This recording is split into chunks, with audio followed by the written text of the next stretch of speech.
अरे तुम चिंता क्यों करती हो?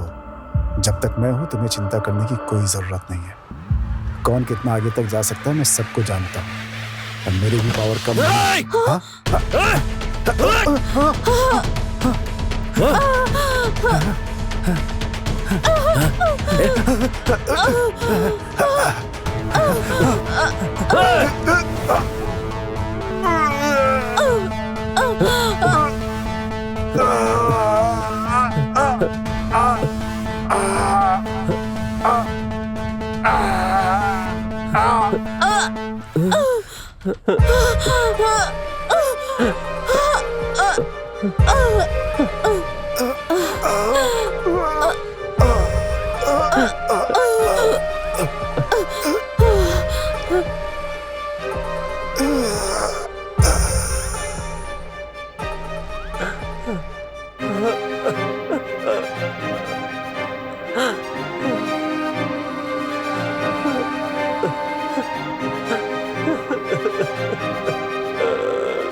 अब्बू, नंदू से अनजाने में ये भूल हो गई।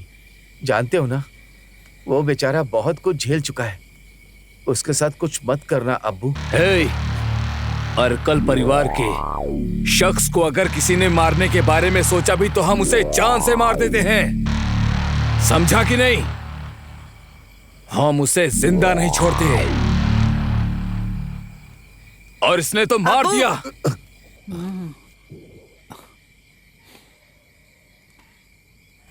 अब्बू, अगर जीने की चाहत होती ना तो मैं यहां कभी नहीं आता। तुम्हारे सामने जो खड़ा है वह एक जिंदा लाश है।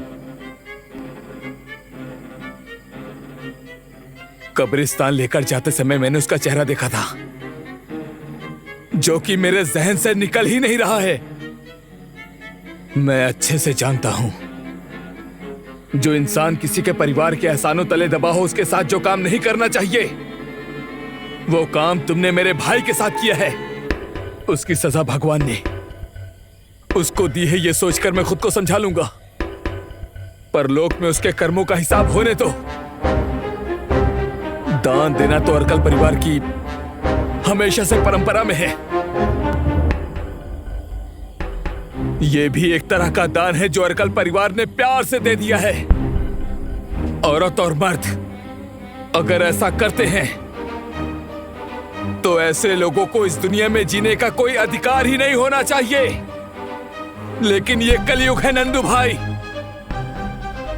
कितना कुछ देखते और सुनते हैं, लेकिन कोई भी सीखने की कभी कोशिश नहीं करता।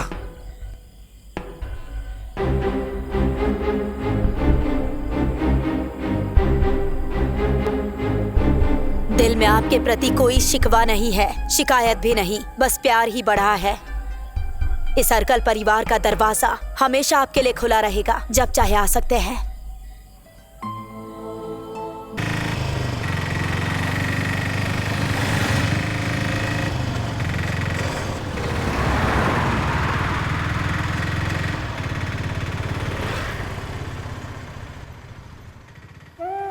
राधिका की मौत के बाद उसकी बड़ी माँ और बड़े पापा ने बिस्तर ही पकड़ लिया। 3 महीने के बाद बड़े पापा की मौत हो जाने के बाद बड़ी माँ भी गिर गई। क्या कर सकते हैं, बीमार हो गई है। अचानक कभी कभी राधिका का नाम लेकर दौड़ने लगती है, चिल्लाने लगती है। बहुत इलाज करा लिया उसका, जिंदा लाश बनकर घूम रही है। पुरानी कोई भी बात उनको याद ही नहीं है। चाहे कुछ भी हो जाता, तुम्हें राधिका को नहीं मारना चाहिए था।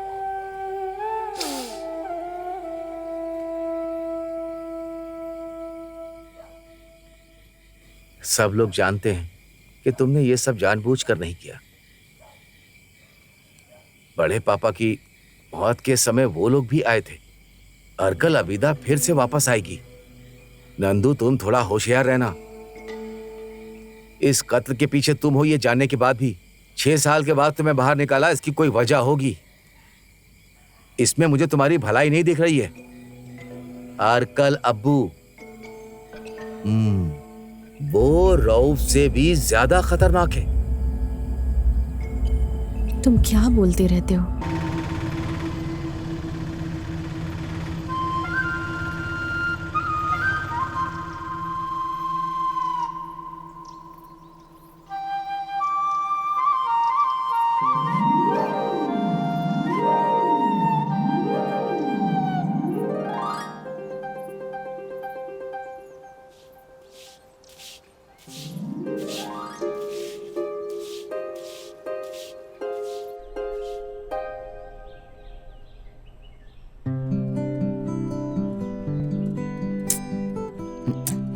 स्मृति किधर है?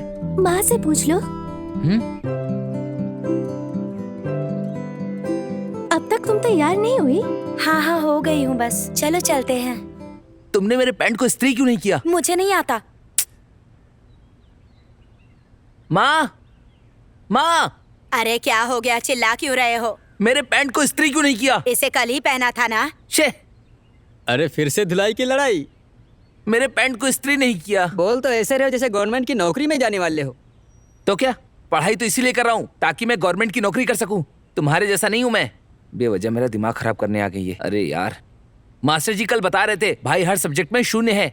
घर वालों को आने के लिए बोला है मास्टर जी ने। ये पहले इंसान थोड़ी है जिसे 0 मिल रहा है। माँ, पिताजी को बोलने की कोई जरूरत नहीं है, आप आइए, काफी है। वो आएंगे तो क्या हो जाएगा? ये पहला इंसान थोड़ी है जिसको सुनने मिल रहा है। कहीं किसी दिन ऐसा ना हो कि शरीर पर शर्ट भी ना आए। ए, चुप रहो। पिताजी शर्ट पहनने के बजाय गंजी और लुंगी पहनते हैं, इसलिए तुम लोग शर्ट पैंट पहन रहे हो। ज्यादा बातें मत करो, स्कूल जाओ। मतलब तुम स्कूल नहीं जा रहे हो? हाँ जाना है। नहाओगे कब? कितने बज रहे हैं पता है? अभी ऐसा बोल रही हो? सुबह उठकर क्या क्या करना पड़ता है पता है? गाय को नहलाना पड़ता है, घास काटनी पड़ती है, तबेले को साफ करना पड़ता है। इतना सब करने के बाद भी गालियाँ सुननी पड़ती हैं। माँ मुझे एक और नोटबुक कुछ नहीं मिलेगा, जो लिखना है इसी में लिखो। हम्म, अब जल्दी निकलो तुम लोग। पता नहीं, कुछ समझ ही नहीं आता इन लोगों का। चलो तुम।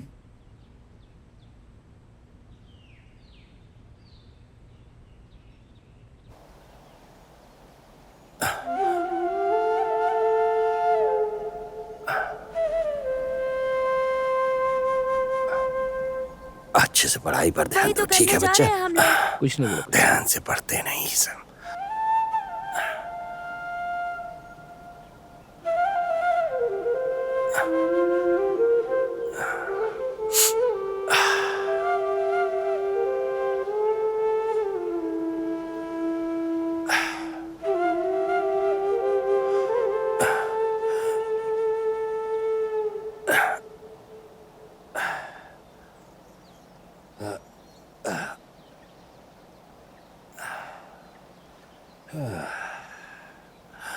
लक्ष्मी, क्या बात है? थोड़ा चावल का पानी पिलाओ।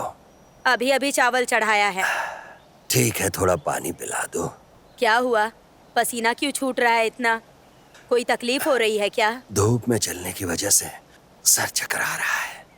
हे भगवान, सब समझ आ रहा है। डॉक्टर को दिखाते क्यों नहीं हो? अरे बाप रे, अभी दुकान भी जाना है। ये केले का कुलचा लेकर मूसा की दुकान इसीलिए जाना है। इतनी धूप में लेकर आए हो। तुम जाकर जरा पानी तो ले आओ।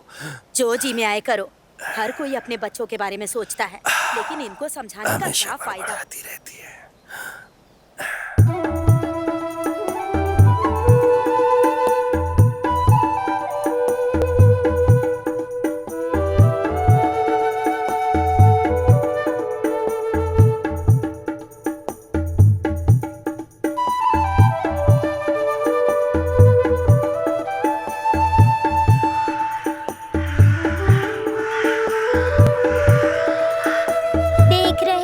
देख रहे हो भवरा कैसे घूम रहा है, कैसे घूम रहा है भवरा। देख रहे हो ये भवरा। टीचर जी,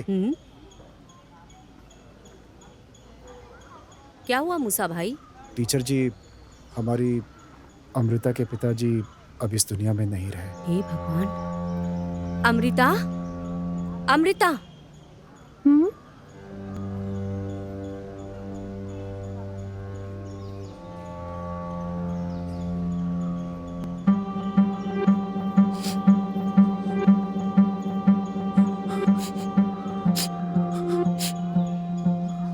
मैं इसे लेकर जाता हूँ। ठीक है।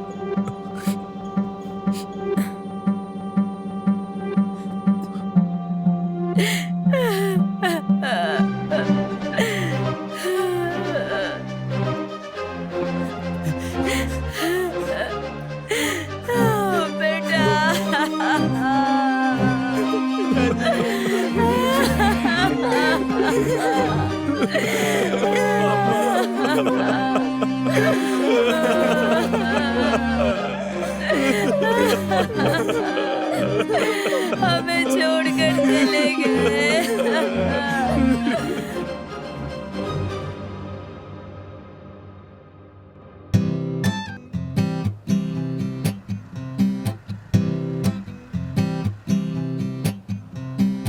अरे तुम आ गई, मैं उधर ही आ रहा था। वैसे आज जल्दी आ गई। मेरा काम सेक्रेटरी का नहीं है, पंचायत में हूँ मैं। कुछ पेपर्स निकाल कर रखना था। क्या हुआ? तुम तो कल आने वाले थे ना? वहाँ माँ और बहन दोनों पूछ रही थी। तुमने जिसके बारे में बताया वो आया नहीं। कल रिश्ता पक्का हो जाए तो अच्छा होगा। कुछ भी हो अच्छा ही होगा, ब्रोकर ने भी बताया है। अगर बात पक्की होगी तो ओणम से पहले शादी हो जाएगी। ये बात तुम अपने पिताजी को बता देना। मुझे जो देने वाला गिफ्ट है वो। और क्या, इनकी बातों से लगता है सेक्रेटरी को इन्होंने फालतू का समझा है। सेक्रेटरी को कितना काम रहता है, दुनिया भर का काम पड़ा है। चुप रहो। मेरे भाई की शादी धूमधाम से हो जाए ये माँ की इच्छा है तो ठीक है। चलता हूँ फिर। कल कितने बजे निकल रहे हो भाई के लिए लड़की देखने? सुबह 10 बजे के आसपास। फिर मिलते हैं।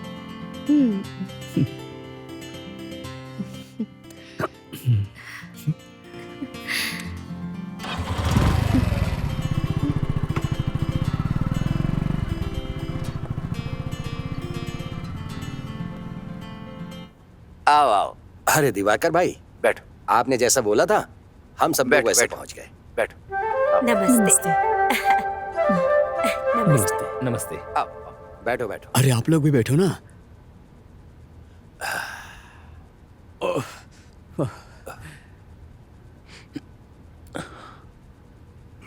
हाँ, ये नहीं है, अब जो दूसरी आएगी वो है। बेटी आओ। अच्छे से देख लो। बेटी लड़का ये है।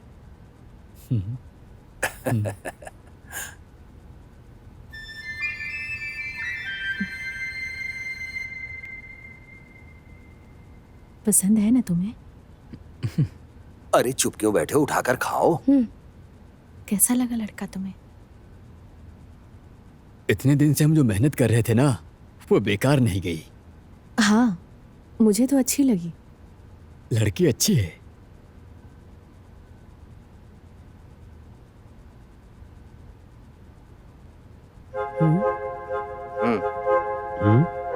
क्या बात है? हाँ हाँ अच्छी है। साजी क्या एक हुआ? मिनट आना। 1 मिनट रुको तुम लोग, मैं आता हूँ। जाओ। साजी ये शादी नहीं हो सकती। अरे क्यों?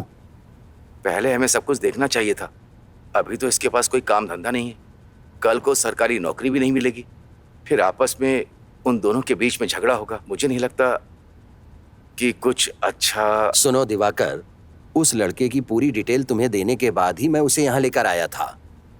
आजकल मेरे स्वभाव में जानते हो ना बहुत बदलाव आ गया है। ऐसा गांव वाले बोल रहे हैं।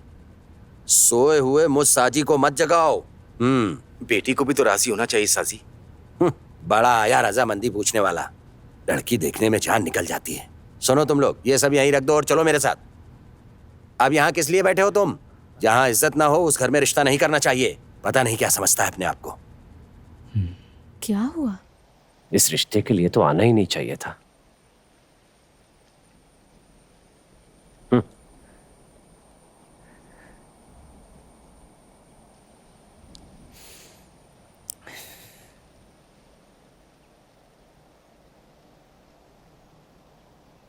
माँ बैठो ना। अरे भूल जाओ इसे, हम कोई और लड़की ढूंढेंगे। दोबारा जब हम लड़की देखें तो कार्तिक को नहीं ले जाएंगे। हैं? हाँ सही कह रही हो। कुछ भी कहो, सब मेरी ही गलती है। ये वेशभूषा ही खराब है। इनके लिए कोई पहली बार नहीं है इस तरह का बहाना करके शादी रोकने के लिए। अरे वो लड़की किस्मत में नहीं है, बस इतना ही। मेरा बेटा तो बिल्कुल अपने बाप पर गया है। शरीर काला है पर दिल एकदम सफेद है। देख लेना बेटा, तुझे अप्सरा जैसी बीवी मिलेगी।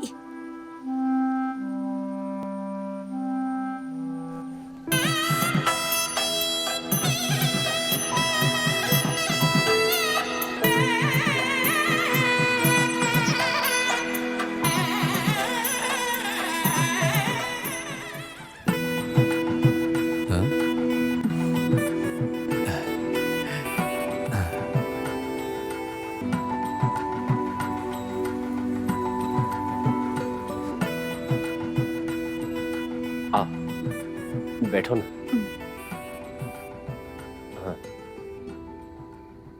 हाँ। तुम पियो, पी लो।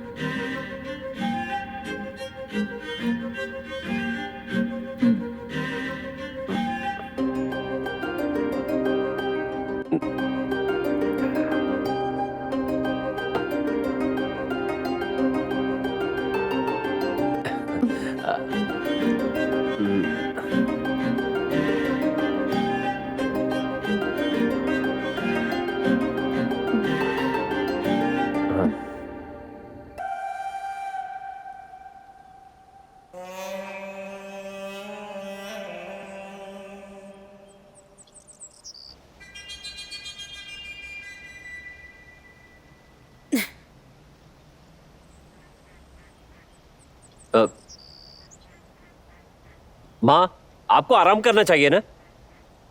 क्यों इतना काम करती रहती हैं? फिर शाम को कहेंगी यहाँ दर्द हो रहा है, वहाँ दर्द हो रहा है। क्यों इतना काम करती रहती हैं? ये हुई ना बात। अरे तुम दोनों की शादी होने से पहले मैं ही तो घर का सारा काम किया करती थी ना, समझे? ये जो भी कर रही हूँ इसकी मदद के लिए है। जब लोग बढ़ते हैं तो काम भी बढ़ जाता है। घर का सारा काम बेचारी इस अकेली को ही करना पड़ता है। क्यों? आपके दूसरे बेटे की भी तो शादी हुई है ना। चलो बाकी दिन पंचायत का काम रहता है, पर बाकी दिन आपकी बहू क्या करती रहती है? तब तो घर का काम कर सकती है। अरे देखो वो वहाँ खड़ी है। सुनिए, हम दोनों पति पत्नी सुबह सुबह उठते ही सारा काम ध्यान से कर लेते हैं, इसलिए उनसे कहकर कुछ फायदा नहीं है। एक दिन छुट्टी मिलती है हमें, अब छुट्टी के दिन भी हमें काम करना पड़ेगा क्या? जब से इस मनहूस घर में घुसी हूँ मेरी जिंदगी ही खराब हो गई है। कितना कष्ट है मुझे यहाँ। कितनी मुश्किल से आपके बेटे से शादी करके इस घर में आई हूँ। मुझे पता है क्या करना है। कहाँ फंस गई मैं।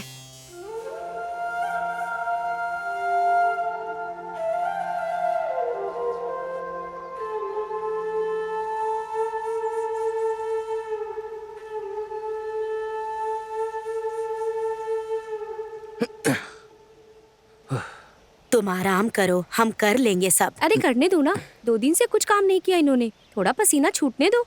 चुप करो। माँ, राधिका दीदी कहाँ है?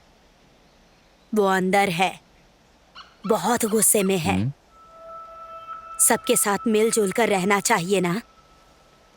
हर वक्त गुस्सा दिखाती रहती है, पता नहीं क्यों। क्या इसीलिए मैंने भगवान से इतने दिनों तक प्रार्थना की? अगर कोई परेशानी है तो घर में बताना चाहिए ना। अरे वो गुस्से वाली है, हम सबको पता है। कार्तिक भाई भी उसके पीछे ही घूमते रहते हैं। बात सुनो, तुम चुप ही रहो।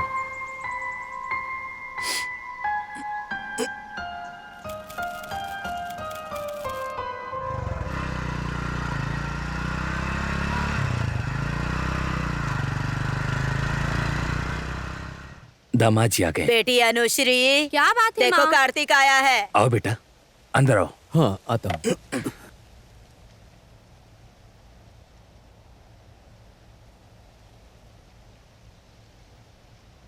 अच्छा आ गए।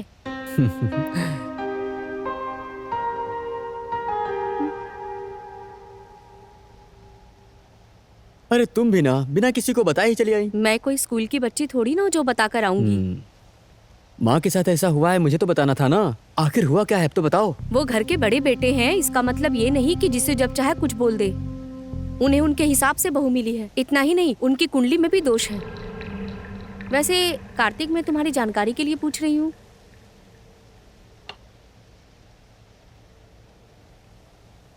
माँ की बात को तो छोड़ दो, तुम्हें क्या लगता है, क्या उन लोगों के साथ रहकर जिंदगी भर हम जीवन बिता सकते हैं? एक बात बता देती हूँ, मैं उन लोगों के साथ नहीं रह सकती हूँ। 20 गज का एक प्लॉट है जो पापा ने मेरे नाम किया है, हम वही रहेंगे अब। अनु, तुम्हें क्या बोल रही हो? क्या है? तुम अचानक घर बनाने की बात करोगी तो ये सब नहीं होने वाला। नहीं हो सकता ना।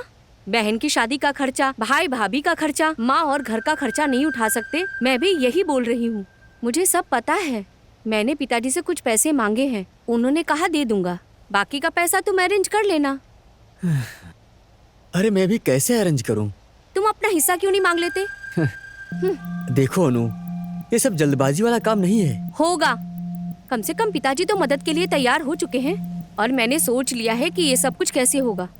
अब तो तुम अपने पैरों पर खड़े होने की सोचो।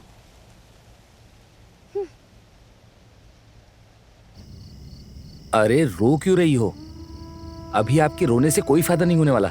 आपने ही कहा था मैं कार्तिक से बात करूंगी, पर उससे बात करने से कोई फायदा नहीं होगा। और ये बात गलत है, मैं अच्छे से जानता हूं। कार्तिक की नौकरी है, इसीलिए उसकी पत्नी ने ही उसके कान भरे होंगे। और नंदू भाई को घर छुड़वाने के लिए उसकी बीवी ने ही कहा होगा। राधिका दीदी, आपको उनको समझाना चाहिए था ना। क्या जय, तुम्हें क्या लगता है मैंने उसको समझाया नहीं होगा? जब माँ की नहीं मानी तो हमारी बात कहाँ से मानेगा?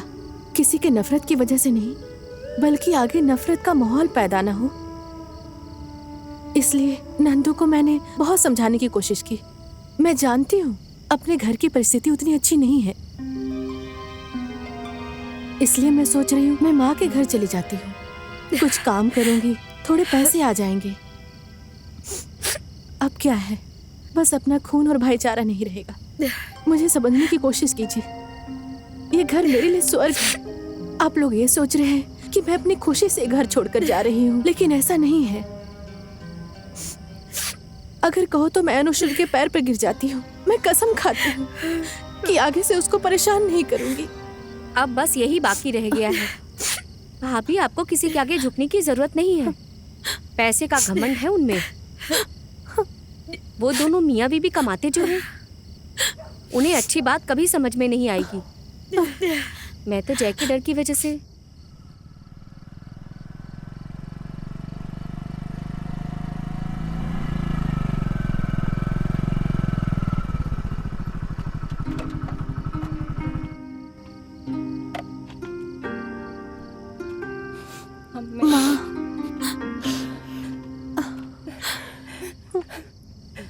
माँ, आपने क्या फैसला किया है?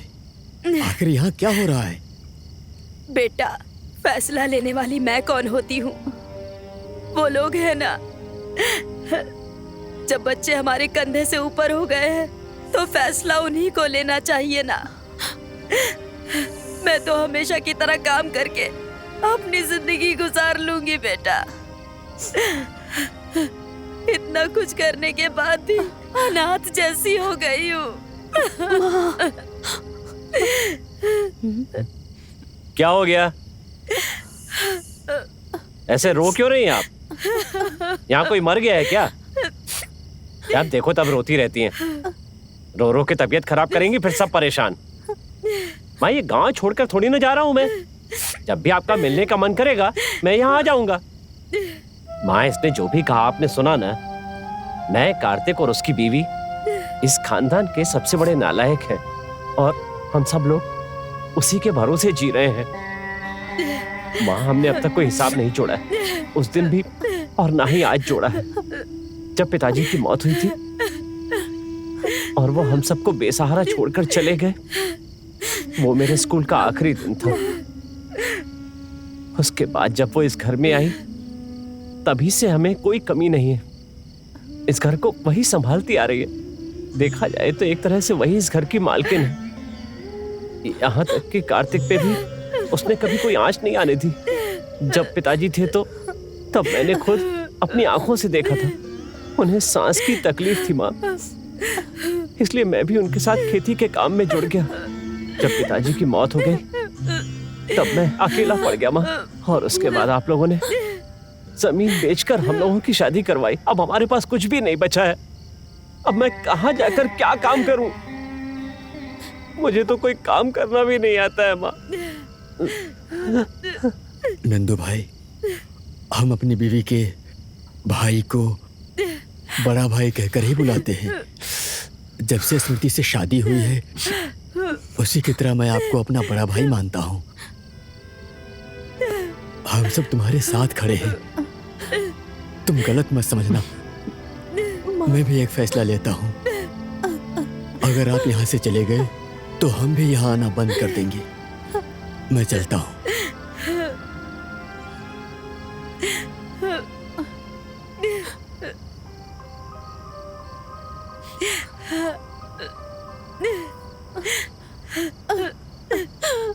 मेरा भाई।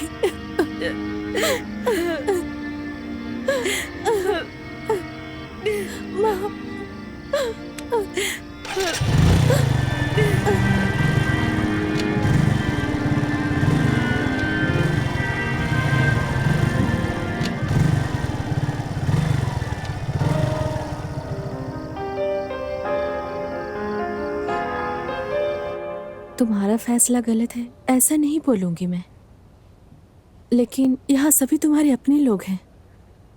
वो कहावत है ना, कुंडली में दोष।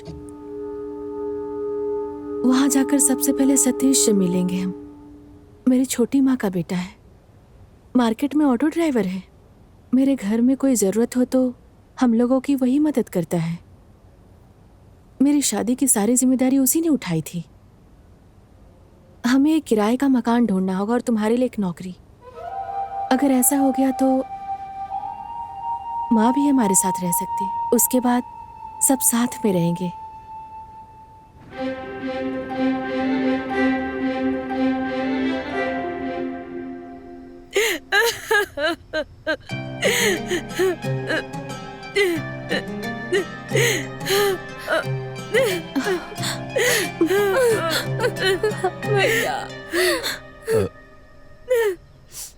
तुमने कहा था ना कि 2 हिस्से होंगे। ये पिताजी की जमीन है और माँ कहती हैं कि वो मरते दम तक यहीं रहेंगी। भाई, आपको यहाँ से जाने के लिए मैंने कभी नहीं कहा और कहूंगा भी नहीं। सबको देखते हुए मेरे काम और तनख्वाह उसके बारे में सोचना पड़ता है। महीने की तनख्वाह मिलने के बाद सब मैनेज करना पड़ता है।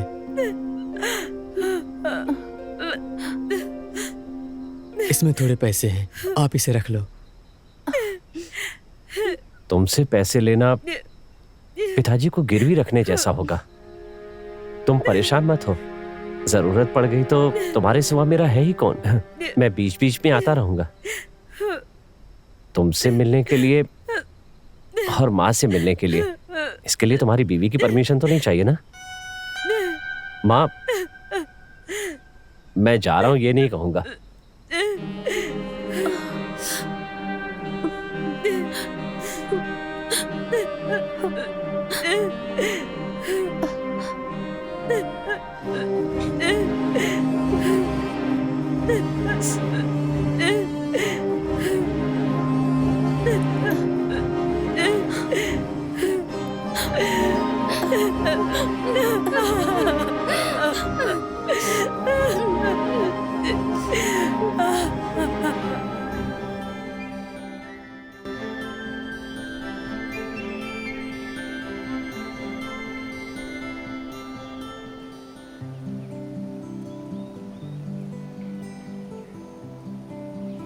वो वहां मिलेगा क्या? और क्या, इधर ही मिलेगा।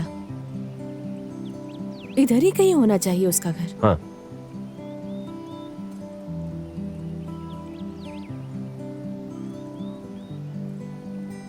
हाँ नंदू, देखो। हाँ। सतीश। हाँ हाँ।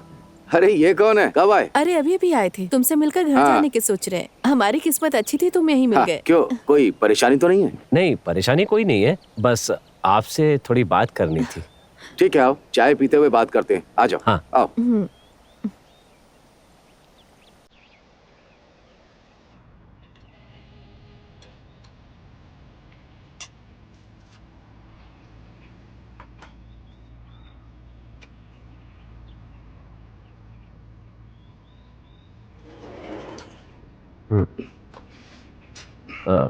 मेरे लिए एक चाय ले आओ। 2 चाय और 1 काली चाय। 2 चाय और 1 काली चाय। वो क्या है, काम तो हम ढूंढ लेंगे।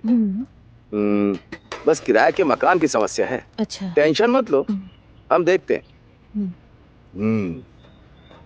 फिलहाल राधिका के घर में रह सकते हैं ना? हाँ। अब उधर तो बड़े पापा और बड़े मामा भी हैं। ये लो। लो।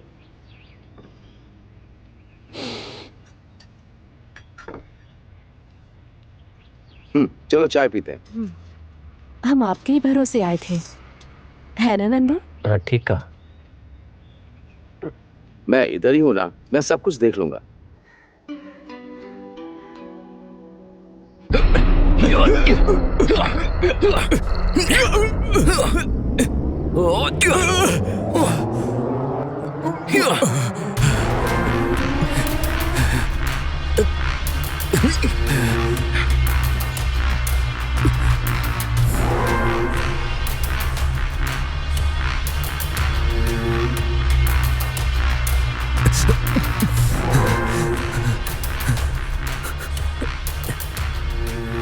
अबे, अर्कल खानदान में बहुत सारा धंधा है, वहाँ काम करने वाले भी हैं। उस भीड़ भाड़ में तुम पर बहुत ज्यादा भरोसा कर लिया। खुशखबरी आने तक तुम सुरक्षित रहे, मैंने सुरक्षा भी दी, लेकिन तुमने जो गद्दारी की है वो नहीं करनी चाहिए थी, गलती कर दी। अबीदा, ये मेरा बुरा समय चल रहा है, देखो मुझे माफ कर दो प्लीज। चल, मेरे दादाजी के परदादा अर्कल परिवार को ब्रिटिश के लोगों ने मारा था, फांसी पर लटकाकर।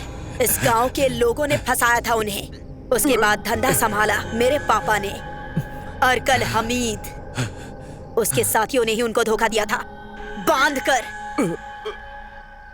बुरे वक्त की दुहाई देकर वो बच भी गए। वहीं उन लोगों की गलती की वजह से मैं खून की पैदाइश हूँ, आबिदा, अर्कल आबिदा। ये सभी लोग मेरे खून के रिश्तेदार हैं।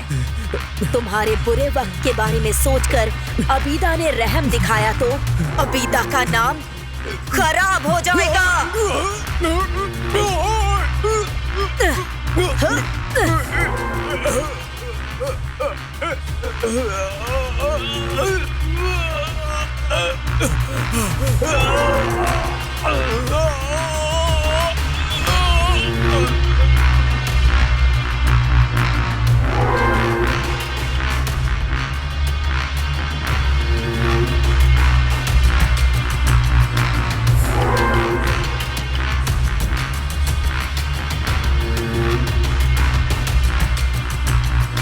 हेलो। हाँ बीदा। वो चला गया और पीछे हटने का अब रास्ता नहीं है। मस्जिद में दफनाने का और जो काम करना है वो कर देने का, समझा ना? तुम्हें बताने की जरूरत नहीं है। अल्लाह तेरी रूह को शांति दे।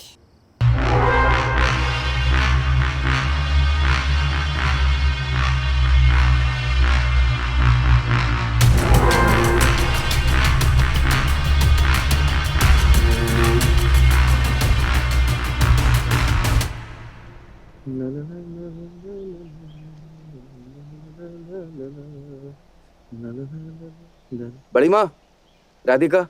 वो अंदर कुछ काम कर रही है। सतीश, डोसा खा के जा। नहीं चाहिए। नहीं खाना तो मरो जाके।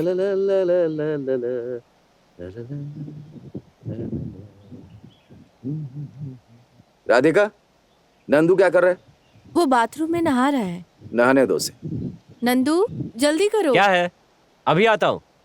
क्या बात है? सतीश भाई आए हैं। ठीक है, आ रहा हूँ। राधिका, हाँ? नंदू ड्राइविंग जानता है क्या? ड्राइविंग? हाँ। वो भी नंदू को? अरे नहीं, हाँ? वो सिर्फ गाड़ी खींच सकता है। फिर क्या करें? क्या हुआ? नंदू, एक काम आया है।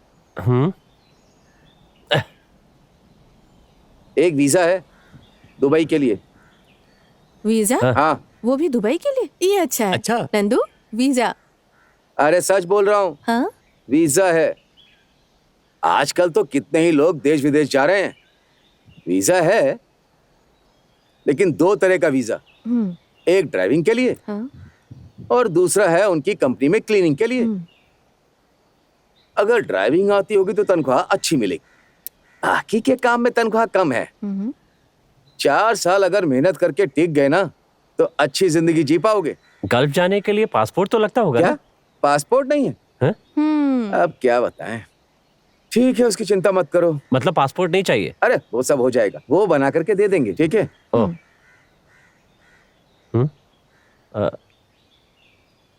हाँ, ये उन लोगों का एड्रेस है। स्टैंड के बगल में उनका ऑफिस है, इसे ले जाकर के उन लोगों से बात कर लेना, वो लोग देख लेंगे। हाँ, सब कुछ ठीक हो जाएगा। समझ रहे हो ना तुम?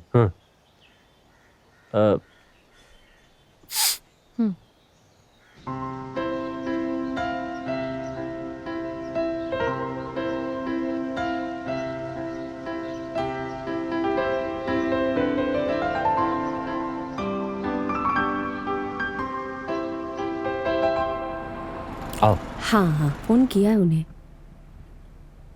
नंदू जी, आपने ही फोन किया था ना? हाँ। आप बैठ जाइए। वहाँ बैठ जाइए। चलो बैठो।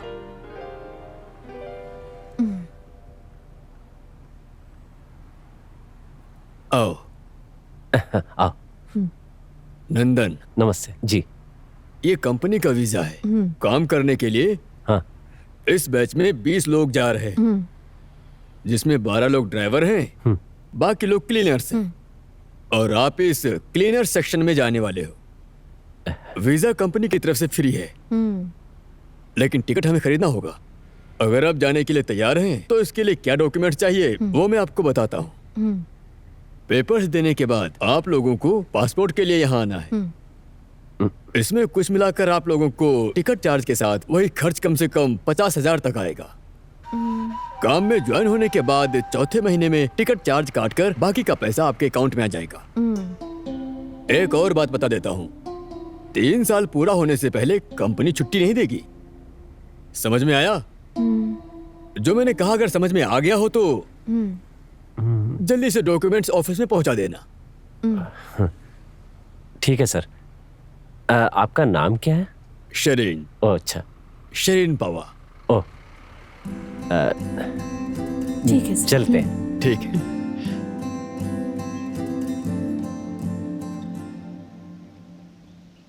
राधिका, टेंशन लेने की जरूरत नहीं है, ये काम नहीं होने वाला। 50,000 रुपए, इतना पैसा कहाँ से लाएंगे हम? अरेंज करना होगा। नंदू, तुम भी चाहते थे ना? और सिर्फ इतना ही नहीं, और हमें जो मिटाने की राह देख रहे हैं, हम उन्हें बता सकते हैं कि हम क्या चीज हैं। अगर नंदू ने ठान लिया तो आपको इस धरती पर पैर रखना ही होगा। मेरे पास जो भी जेवर है, माँ की अंगूठी और थोड़ा बहुत सतीश से कुछ पैसे उधार मांगेंगे। अच्छी जिंदगी जीने के लिए हमें कुछ करना ही होगा नंदू।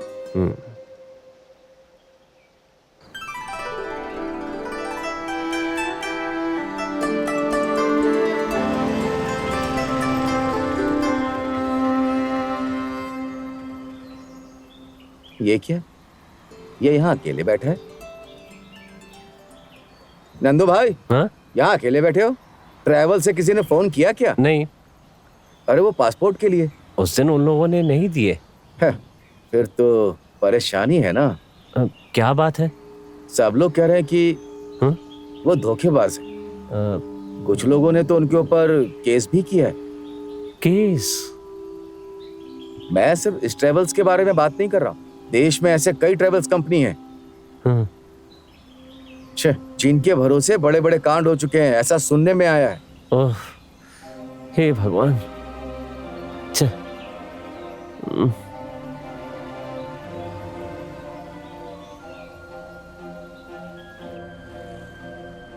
अरे ऐसे कैसे घुसे चले आ रहे हो? बाहर लोग खड़े दिखाई नहीं देता? बाहर जाके खड़े हो, बुलाता हूँ।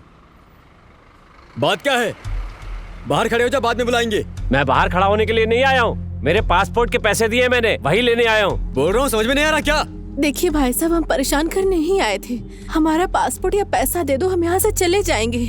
तुम यहाँ खड़ी होकर ज्यादा चिल्लाओ मत। यही शिकायत लेकर और भी लोग खड़े हैं बाहर। तुम भी जाओ, जाओ यहाँ से। जहाँ शिकायत करना उस जगह का नाम पुलिस स्टेशन है। यहाँ जो है ना, उसका नाम है पासपोर्ट। उसमें तुम्हारा पासपोर्ट है तो लेकर जाओ। इनका नाम क्या बताया आपने? नंदू। इस नाम का पासपोर्ट तो यहाँ है ही नहीं। वही तो समझा रहा हूँ कि ये सब कंपनी के हाथ में है।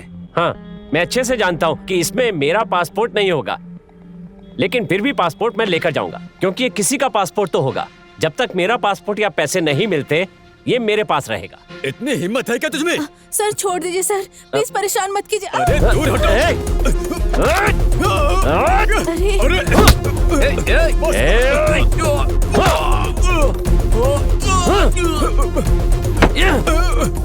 नंदू छोड़ दो, मत करो। सुन, 3 दिन ये मेरे पास रहेगा। उसके पहले मेरे पैसे वापस नहीं मिले ना, तो ये किसी का भी हो, मैं इसे जला दूंगा। चलो। हाँ। अरे नंदू, ये सब क्या हो गया?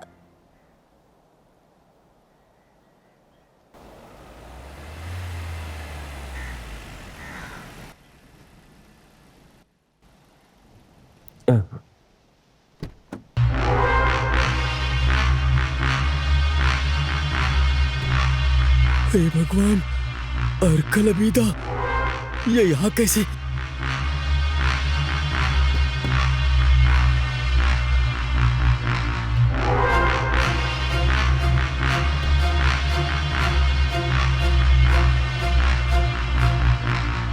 सुनो, वहाँ जो बैठा है वही तुम्हारा दामाद है क्या?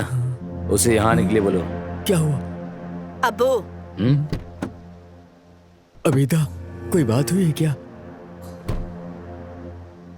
कैसी परेशानी भास्कर भाई?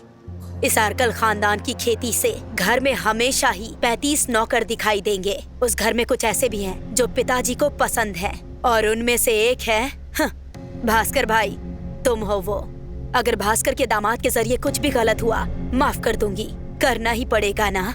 हमारी बिरादरी के एक बंदे का पासपोर्ट है, और वो है नंदू। उसे लेकर आने के लिए कहो। राधिका। हाँ। उस पासपोर्ट को लेकर यहाँ आओ।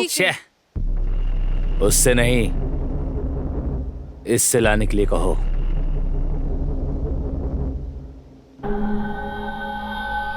लगता है जरूर कोई बात हुई होगी।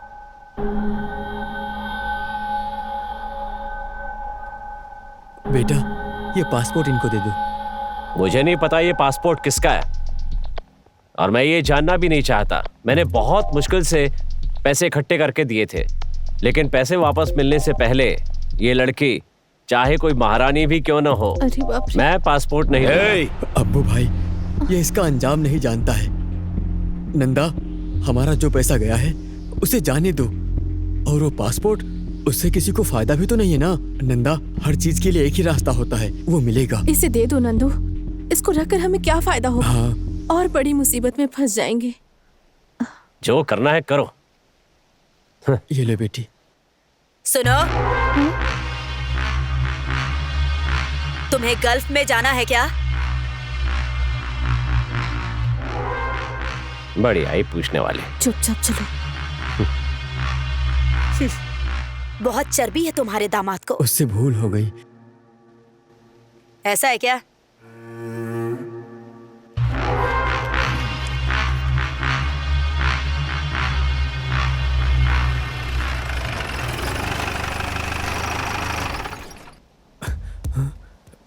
बेटा नंदा, जरा इधर आओ, जल्दी आओ।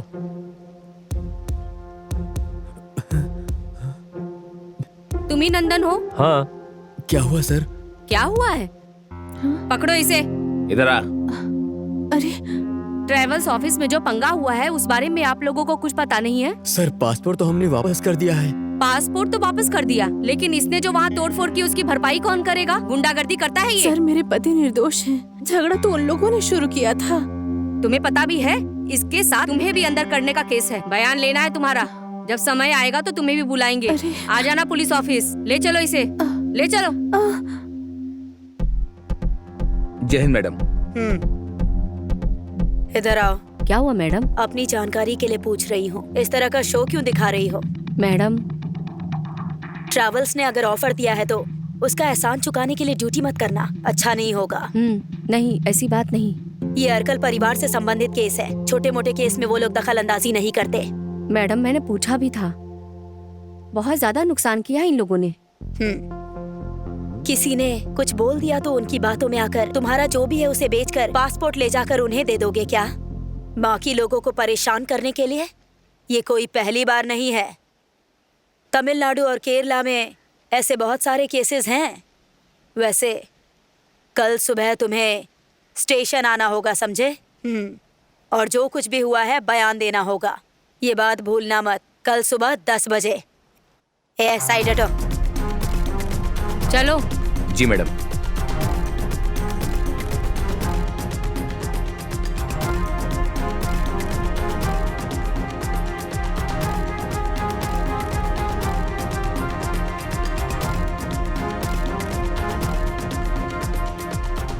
Alcoholic consumption and smoking is injurious to health.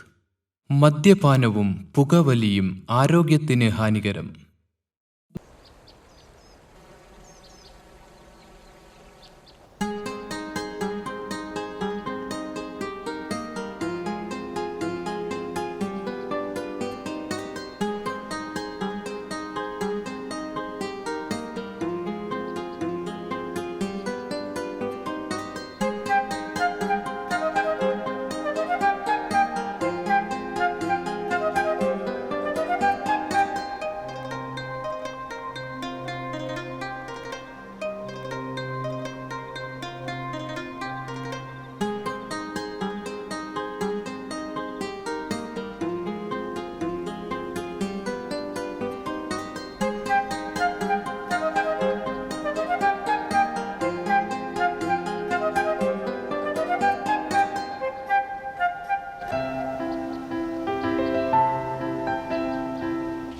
Nanda, हाँ?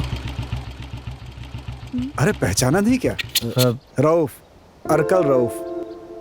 तुम लोगों से मिलने के लिए ही घर से निकला था। ओह, कहाँ जा रहे हो अभी? कल पुलिस वाले आए थे, 10 बजे आने के लिए बोला है, वहीं जा रहे हैं। लेकिन क्यों? इसकी कोई जरूरत नहीं है। उस वीजा वाले को पुलिस वाले उठा कर ले गए और ट्रेवल्स वालों के साथ मैंने बात कर ली है। जी। ये रहा तुम्हारा पासपोर्ट। ट्रेवल्स के अंदर घुसकर तोड़फोड़ करना कोई बड़ी बात नहीं है। ओह।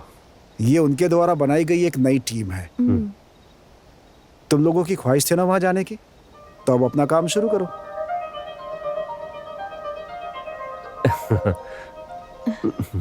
दुबई में हमारे पहचान के लोगों के पास बहुत काम है, तो फिर जाने के लिए तैयार हो जाओ। बहुत कम दिन बचे हैं और वो आबिदा भी जाएगी। बाकी बातें बाद में समझाता हूँ। अच्छा, ठीक है, चलता हूँ। तो हम लोग जाएं? बिल्कुल।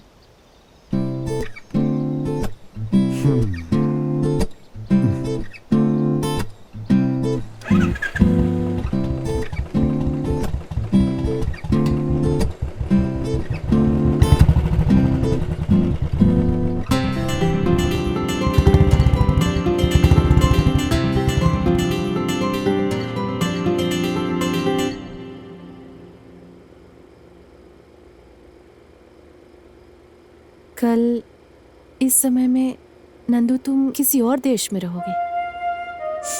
कुछ भी कहो, थोड़े दिनों के लिए बाहर जाना ही बेहतर होगा। अगर तुम्हें समय मिले तो एक बार सतीश के साथ जाकर माँ से मिल लेना। ठीक है। पहली बार समुंदर के पार जा रहा हूँ, सोच करके मन को कुछ अजीब सा लग रहा है।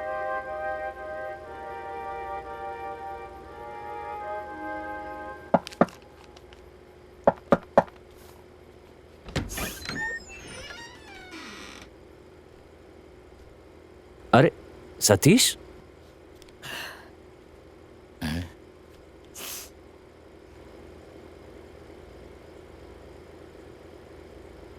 नंदू भाई, माँ मर गई।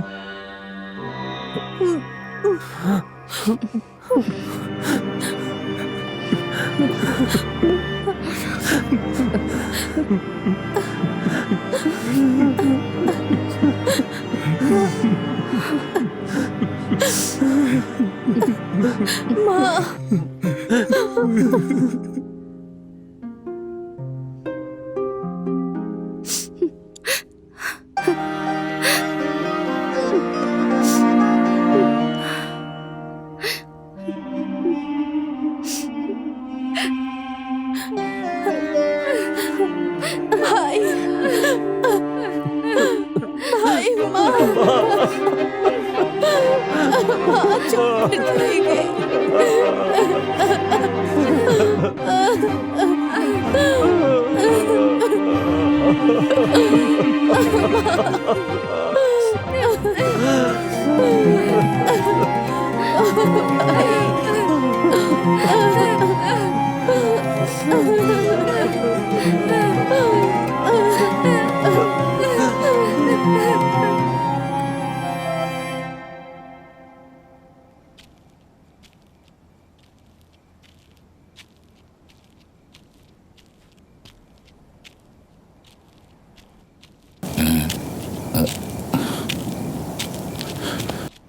ये मुझे दे दो।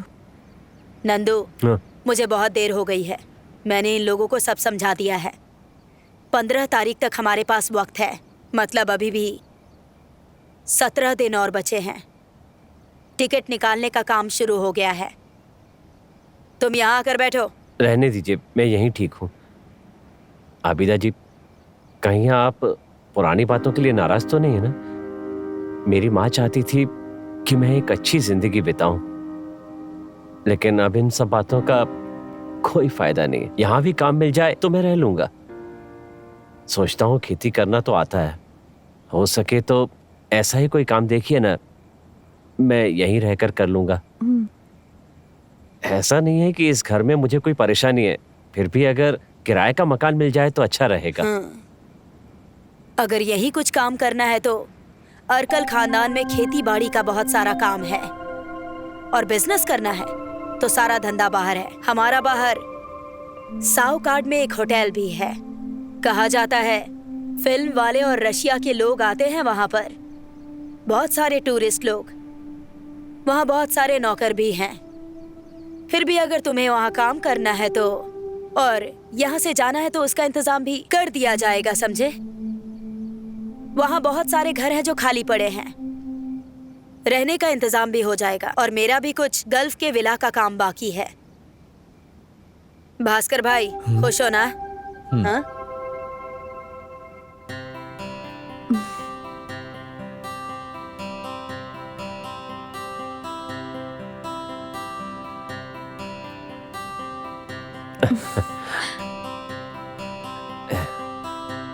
पता तो यही है। आप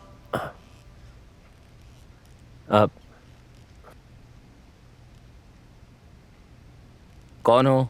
क्या चाहिए? मेरा नाम नंदन है, मुझे अबिदा जी ने भेजा है। ओ नंदन, मैडम ने बताया था। मुझे उनका फोन आया था कि तुम पहुंचे कि नहीं पहुंचे। फिलहाल अपने साथ कुछ कपड़े वगैरह लेकर आए हो कि नहीं? हाँ। इस प्लेस पर रेंडेड टूरिस्ट वगैरह आते रहते हैं। हमारे पास 5 से 6 रेस्टोरेंट भी है। बोटिंग और जरूरत के हिसाब से कुछ ऐसी जगहें भी है यहाँ पर। टूरिस्टों के लिए जो जरूरी है यहाँ पर सब कुछ है। समझ गए? यहाँ पर काम को लेकर आनाकानी करने की कोई जरूरत नहीं है। जो काम मिले वही करना है, ऐसा मैडम ने फोन पर कहा था। तुम्हें सब कुछ ओके है ना? ड्रेसिंग रूम उधर है। जी। सुनो रफीक। जी सर। नंदन को रूम पर छोड़ कर आओ। आइए। धन्यवाद।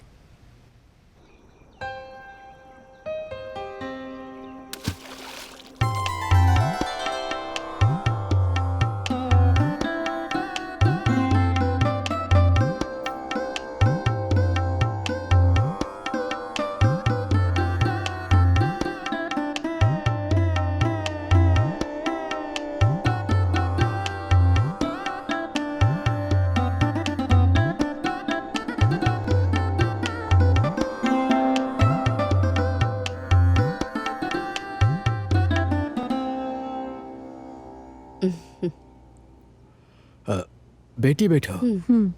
तुझे भी बोलने की जरूरत है क्या? अरे बैठना। अब ये राधिका का घर है।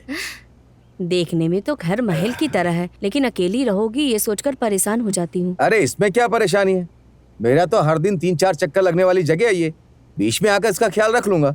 वैसे भी बड़े पापा और बड़ी माँ के लिए इधर आना उनके लिए दूरी है। नंदू को अच्छी नौकरी मिल गई है, अब दिल को सुकून है। चलो अपना ना सही, लेकिन रहने के लिए घर तो मिल गया। सबके लिए भगवान का सिर्फ आशीर्वाद। भगवान का आशीर्वाद नहीं है, अर्कल परिवार का भी है। पता नहीं उनके साथ हमारा ऐसा क्या रिश्ता है जो उन्होंने हमारी इतनी मदद की। सिर्फ इतना ही नहीं, अर्कल अबीदा का जो नेक दिल है उसके पीछे भी एक वजह है। उनके खानदान का एक रुतबा है। वो मुन्ना अरकल, हमीद का बाप, जिसने जो भी मांगा वो सब देता है, कोई हिसाब किताब नहीं रखता। लेकिन अगर किसी ने दुश्मनी मोल ली तो उसको छोड़ता भी नहीं। अभी भी अरकल हमीद का नाम सुनकर गांव के लोग कांप उठते थे। सही बोल रहे हो। लेकिन किसी ने उनको धोखे से मार दिया। उस बाप का ही रूप है अरकल अबीदा। अरे ऐसा कुछ नहीं होने वाला। अरे भाई नसीर, उसको सारा काम समझा के रखा है, हो जाएगा। कल की वेडिंग के लिए सारी तैयारी कर ली है। हाँ, वो कैसे ठीक रहेगा? अरे सारा सामान सेठ की दुकान पर पड़ा है। निसार भाई, ये सामान ऐसा तो नहीं है कि दुनिया में कहीं ना मिले। यहाँ जो भी आता है अरकल खानदान के भरोसे पर आता है, ये बात भूलना मत। नंदू भाई, हाँ काम है। आ रहा हूँ। निसार, फोन रखता हूँ। इन लोगों से बोलकर कोई फायदा नहीं है। हाँ हाँ।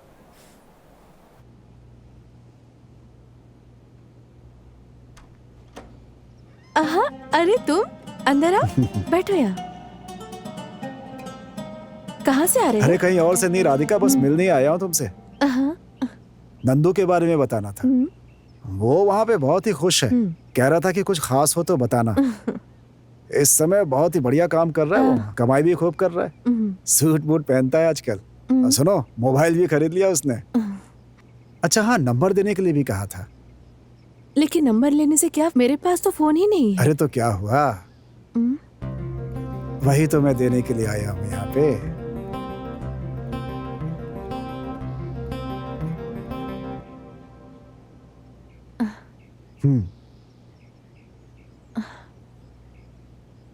फोन तो बहुत ही अच्छा है, लेकिन मुझे इसे चलाना नहीं आता।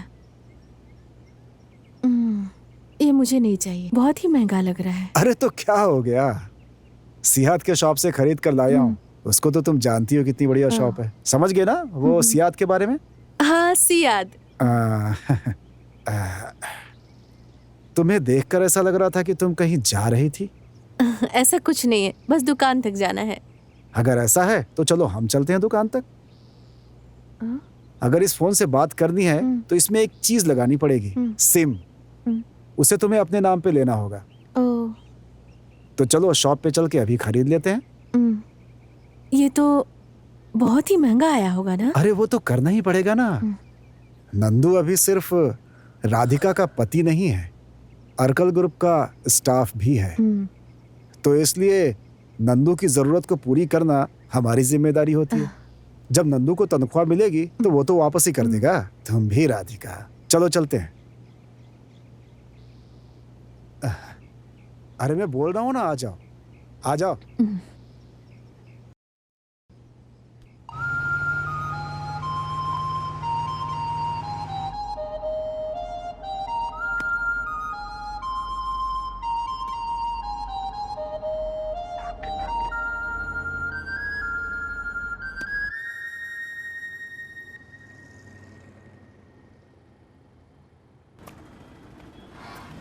आ जाओ अंदर, आओ।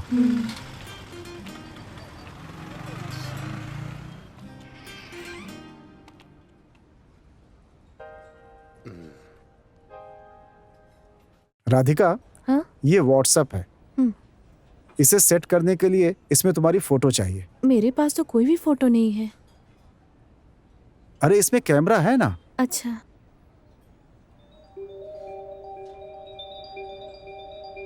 जरा इधर देखो, थोड़ा सामने देखो। हाँ ऐसे थोड़ा। हाँ बहुत अच्छी लग रही है, बहुत बढ़िया, सुंदर।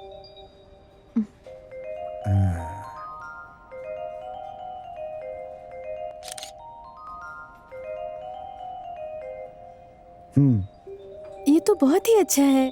वही तो मैं कह रहा था कि तुम बहुत ही सुंदर हो। अब नंदू से इस फोन से मेरी बात तो हो जाएगी ना?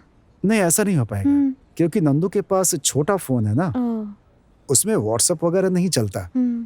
कोई बात नहीं, 1-2 महीने में वो भी अच्छा फोन खरीद लेगा। उससे मिले हुए तुम्हें बहुत दिन हो चुके हैं ना।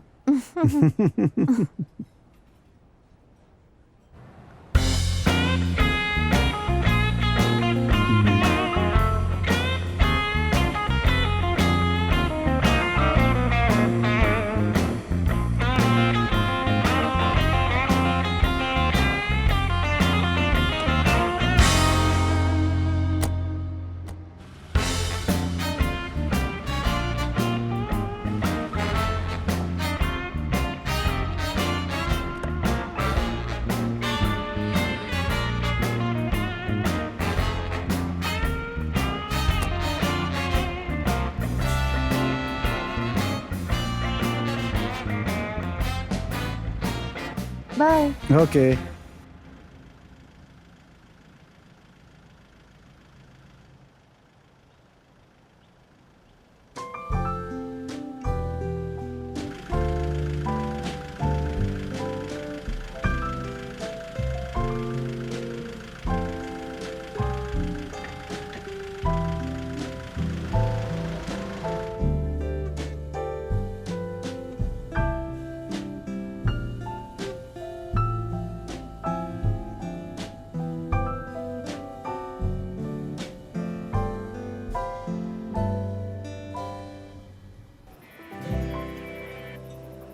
हेलो, क्या बात है? क्या हुआ राधिका? कुछ नहीं नंदू। नंदू तुमने कुछ खाया? हाँ सुनो, यहाँ थोड़ी देर हो जाएगी, तुम कुछ खाकर सो जाओ, मैं सुबह फोन करता हूँ। हाँ ओके। नंदू, हेलो। उफ। हम्म। हम्म।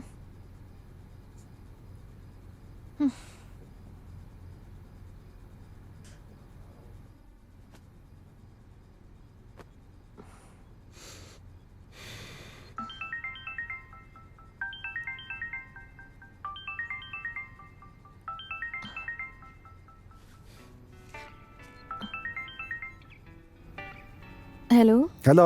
हाँ राउफ, कैसे हो तुम? कहाँ हो? क्या कर रही हो तुम अभी? क्या करूँ, मैं ऐसे ही लेटी हूँ। नंदू ने फोन किया कि नहीं? फोन किया था, लेकिन वो अभी बहुत बिजी है। सीजन चल रहा है ना, इसलिए। तुम बहुत बोर हो रही हो क्या? ऐसी कोई बात नहीं है। तुमने कुछ खाया कि नहीं? अभी खाया नहीं है, खाऊंगी। तो ठीक है, खा लो पहले।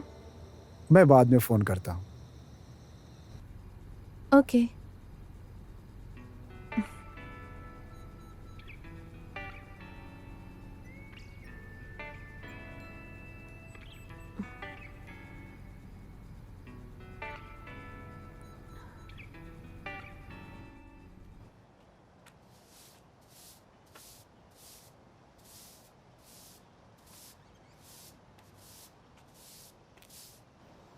हाँ, सरसू मैडम के चेहरे पे रौनक नहीं है। पिताजी को भी साथ लाना चाहिए था ना। कुछ दिनों से मैं उधर आने के लिए सोच रही थी। पिताजी से मिले बहुत दिन हो गया है। पिताजी घर में ही है, कुछ दिनों से घर से बाहर नहीं निकल रहे हैं, प्रॉब्लम हो रही है। अब क्या नया प्रॉब्लम शुरू हो गया? प्रॉब्लम तो है बेटी, लेकिन तुम्हें बताना नहीं चाहती। बताओ प्रॉब्लम क्या हुआ है? मुझे पागल मत बनाओ, बताओ बात क्या है। हमारी जो जमीन है, उसके बगल के जमीन की कीमत हमारे जमीन से बहुत ज्यादा चल रही है। अब जो जमीन हमने गिरवी रखी है उसे छुड़ाना ही पड़ेगा। बहुत सालों से वो सारे पेपर्स सोसाइटी वालों के पास जमा है। तुम्हारी शादी के वक्त भी हमने कुछ पैसे निकाले थे। तुम्हारी शादी के समय भी कुछ कर्जा लिया था, वो सब भी तो हमें चुकाना पड़ेगा। पापा तुम्हारे बहुत परेशान हैं। माँ तुम चिंता मत करो, हम कोई ना कोई रास्ता निकाल लेंगे।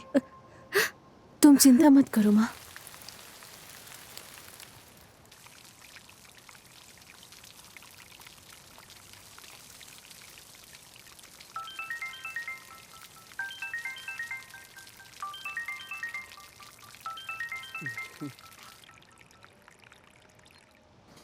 हेलो। हेलो, बोलो राधिका, क्या कर रही हो? मैं तो पौधे में पानी डाल रही हूँ। तुम क्या कर रहे हो? 2 दिनों से मैं थोड़ा परेशान सा हूँ। तुमसे मिलने का मन कर रहा था और तुम भी यहाँ पर मुझसे मिलने के लिए नहीं आई। फिर तो तुम्हें मुझे लेकर जाना चाहिए था ना। ये हुई ना बात। फिर यहाँ के कामकाज पे कौन ध्यान देगा? यहाँ तो दोपहर को खाने का टाइम भी नहीं मिलता है। तो फिर मुझसे मिलने का ख्याल दिमाग से निकाल ही दो। एक काम कर सकते हैं, राफ उधर जाने की बात कर रहा था, उससे तुम कह सकते हो मुझे भी साथ लेकर आए। तुम कहोगे तो मान जाएगा। इससे तो उसको तकलीफ होगी ना। क्यों?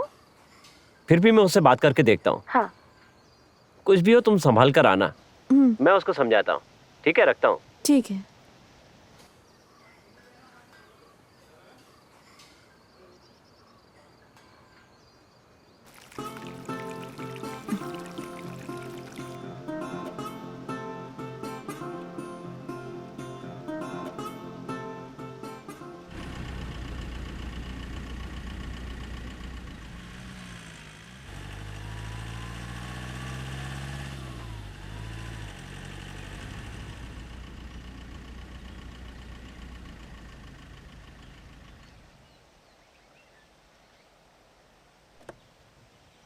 आ गई? नंदू,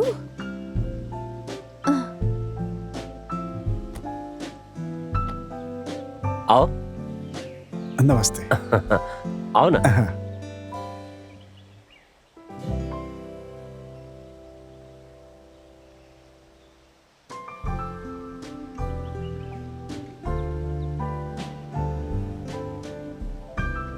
अच्छा, मिलता हाँ। हूँ फिर।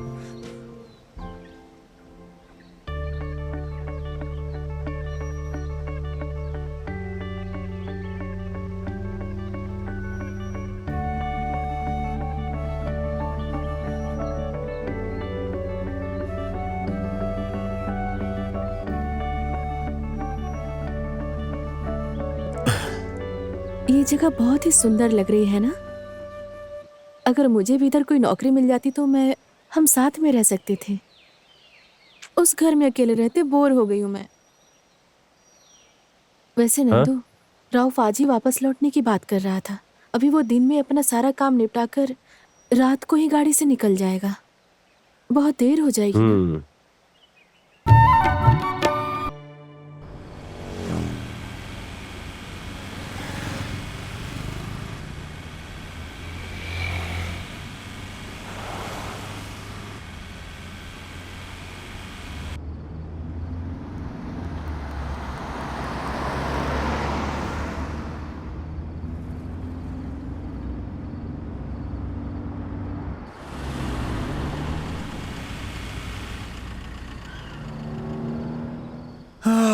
क्या हुआ? नींद आ रही है। मैं गाड़ी साइड में लगाता हूँ।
सरसू, देखो बेटी आई है।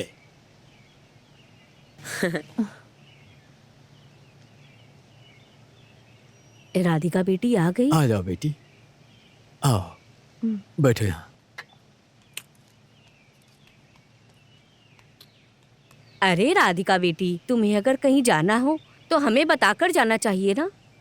कल तुम्हारे पिताजी के साथ हम तुम्हारे घर आए थे तो पता चला कि तुम रौफ के साथ नंदू से मिलने के लिए गई हो। अरे कम से कम रौफ को तो हमें बताना चाहिए था इस बारे में। जबकि दोपहर को खाना खाने भी यहाँ आया था। कौन? राउफ? राउफ इधर आया था क्या? आया था वो। तुम्हें कुछ बताया नहीं क्या? नहीं।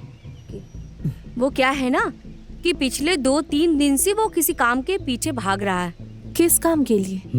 हमारे डॉक्यूमेंट्स को छुड़ाने के चक्कर में। 1-2 रुपए की बात नहीं है राधिका, 11 लाख रुपए अर्कल परिवार के लोगों ने हम पर खर्च किए हैं। उस परिवार का हम पर जो कर्ज है वो जन्मों जन्मों तक हम नहीं उतार सकते। अबीदा का भी और उस रौफ का भी। उसके बदले में आखिर हम कर ही क्या सकते हैं? कुछ भी समझ में नहीं आ रहा। मुसीबत में वो लड़का भगवान की तरह आया था, सब कुछ किया, वरना हाथ से निकल जाता। बहुत एहसान किया है। इस जमीन को हमने तुम्हारे और नंदू के नाम करवाने का फैसला किया है। तुम और नंदू जब से हमारे घर में रहने लगे हो, तब से हम लोग सुख शांति से रहने लगे हैं।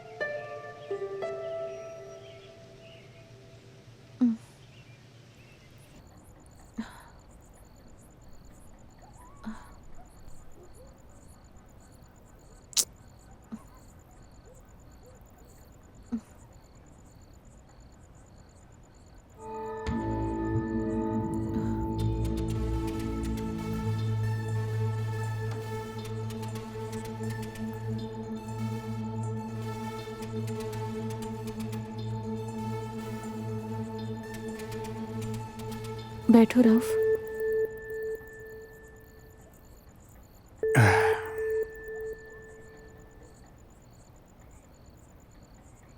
बहुत एहसान है तुम्हारा हम पर राउफ, तुम्हारा और तुम्हारे परिवार का। हम लोग गरीब हैं। मैं अपने माँ बाप की इकलौती बेटी हूँ। हो सकता है बहुत सारे सपने देखकर बड़ी हुई थी और ऐसा ही मेरी परवरिश भी हुई थी। नंदू ने कभी किसी से हार नहीं मानी। वो बहुत सीधा इंसान है, वो बिल्कुल ही अलग है। उस गरीब इंसान को मैं धोखा नहीं दे सकती। अगर नंदू जी रहा है तो वो बस मेरे लिए जी रहा है, मेरे प्यार और मेरे भरोसे के लिए। मैं उसे धोखा नहीं दे सकती हूँ। हम दोनों का रिश्ता विश्वास पे ही टिका है। राउफ, मैं तुम्हें एक अच्छा दोस्त की नजर से देखती हूँ और वही हम दोनों के लिए सही है। अरकल खानदान के लोग जब किसी की मदद करते हैं तो बदले में उम्मीद नहीं करते हैं वो, और ना ही मौके का इंतजार। मैंने जो किया वो गलत है, मैं जानता हूँ। आज के पहले मेरे साथ ऐसा कभी नहीं हुआ। मैं खुद शर्मिंदा हूँ। राधिका, मैं तुम्हें बहुत पसंद करता हूँ। कुछ मुलाकातों में मैं तुम्हें बहुत पसंद करने लगा। तुम मुझे अच्छी लगती हो। तुम्हारी बातचीत, तुम्हारा रहन सहन।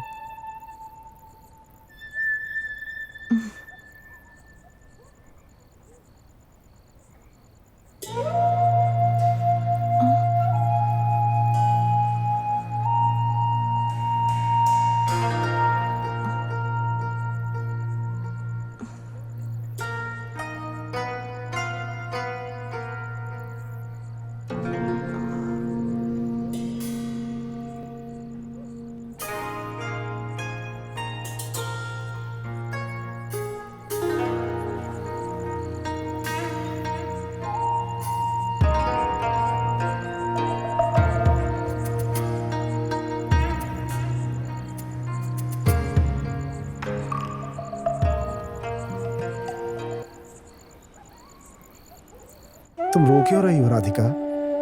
जो होना था हो गया।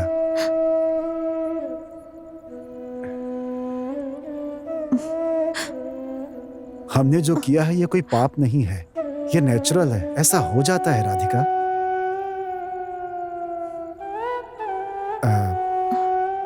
मेरी वजह से ऐसा हुआ, मुझे इस बात की गिल्टी है। भूल जाओ, अब दोबारा ऐसा नहीं होगा।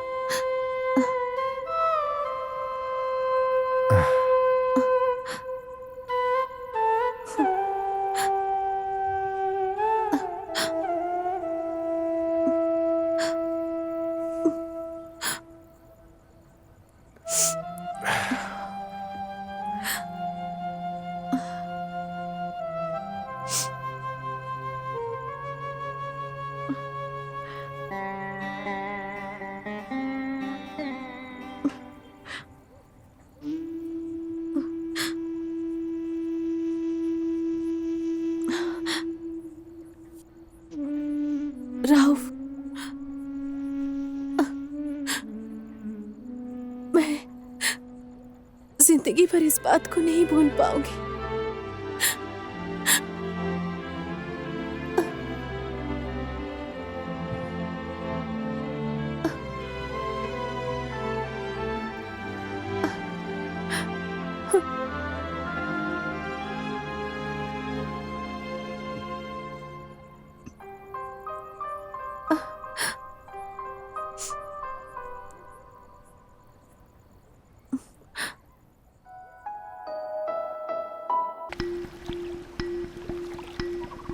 यह नंबर अभी संपर्क क्षेत्र से बाहर है। कृपया थोड़ी देर बाद कॉल करें।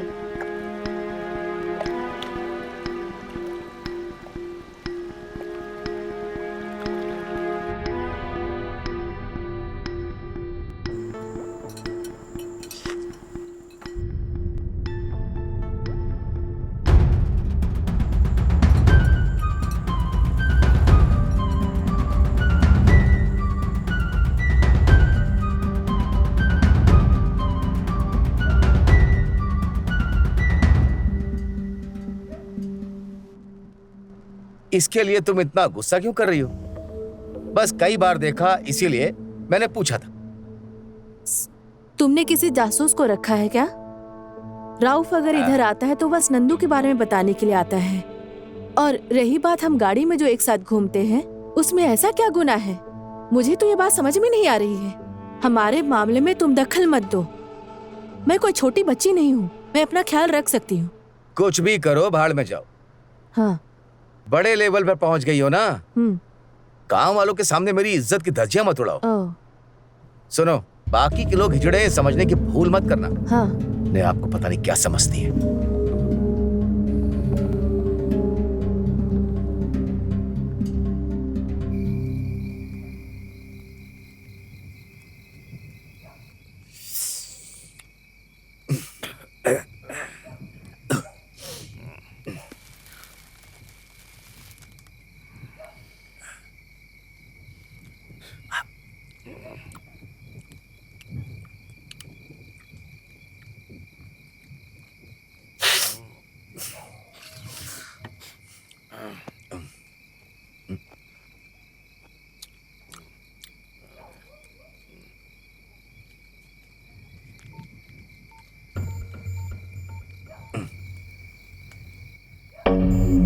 हेलो नंदू भाई, ये मैं क्या सुन रहा हूँ? वो आजकल पहले की तरह नहीं है, सारे उल्टे सीधे काम कर रही है।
वो सतीश हमारा कुछ नहीं बिगाड़ पाएगा। तुम उस सतीश को लेकर परेशान मत हो, चिंता मत करो। मैं हूं ना, सब देख लूंगा। कहीं दिख नहीं रही? देखो, तुम क्या बोलते रहते हो? आवाज कहाँ से आ रही? मैं हूं ना, सब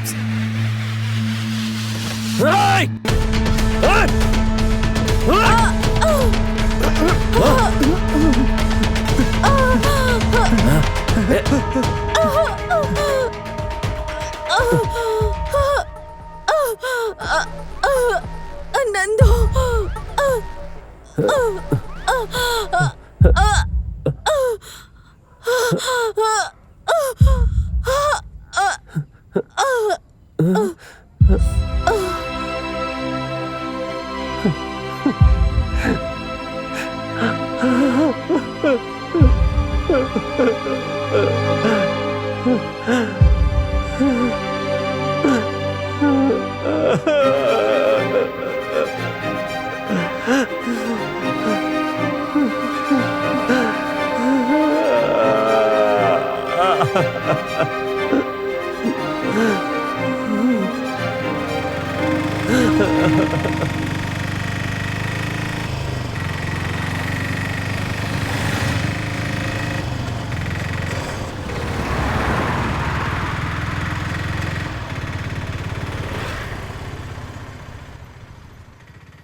राधिका की मौत के बाद उसकी बड़ी माँ और बड़े पापा ने बिस्तर ही पकड़ लिया।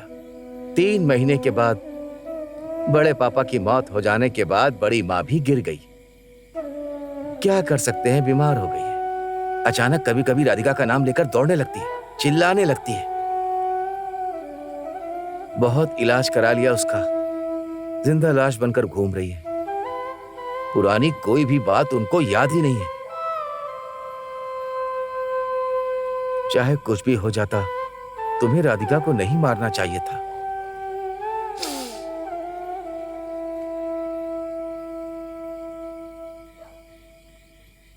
सब लोग जानते हैं कि तुमने ये सब जानबूझकर नहीं किया।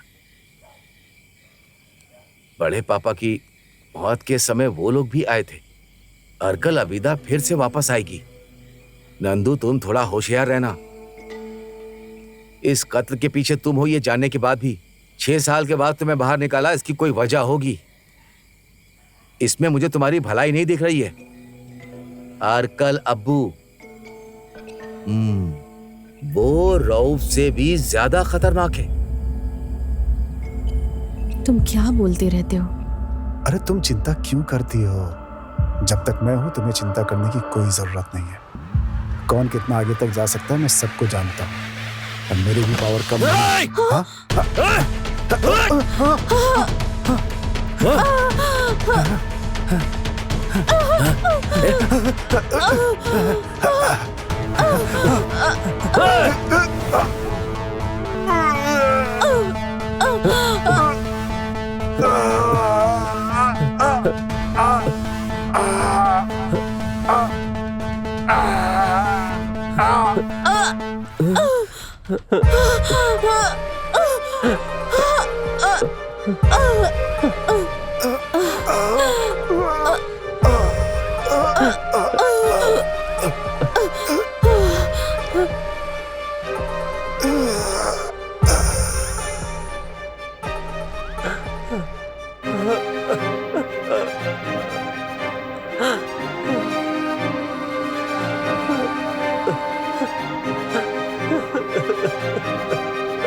अब्बू, नंदू से अनजाने में यह भूल हो गई। जानते हो ना, वो बेचारा बहुत कुछ झेल चुका है। उसके साथ कुछ मत करना अब्बू। हे, अर्कल परिवार के शख्स को अगर किसी ने मारने के बारे में सोचा भी तो हम उसे जान से मार देते हैं, समझा कि नहीं? हम उसे जिंदा नहीं छोड़ते। और इसने तो मार दिया।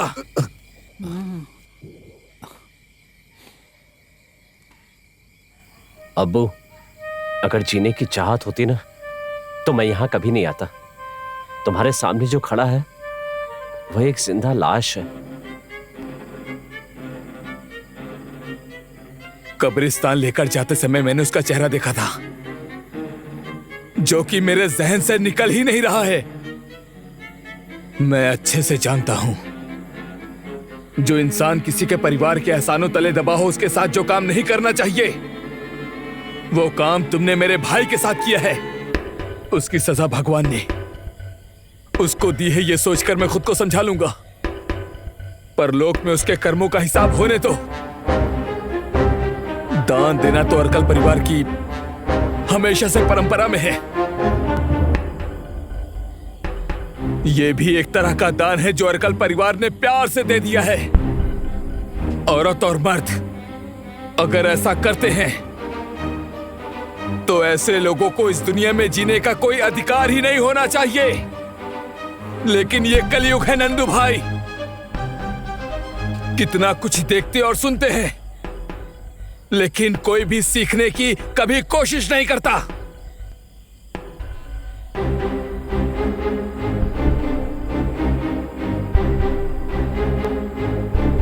दिल में आपके प्रति कोई शिकवा नहीं है, शिकायत भी नहीं, बस प्यार ही बढ़ा है।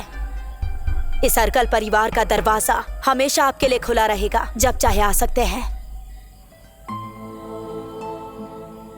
सतीश, ये है औरत अर्कल अबीदा। इसने काला लिबास जरूर पहन रखा है, लेकिन अंदर से ऐसी नहीं है। अंदर से सफेद मोती।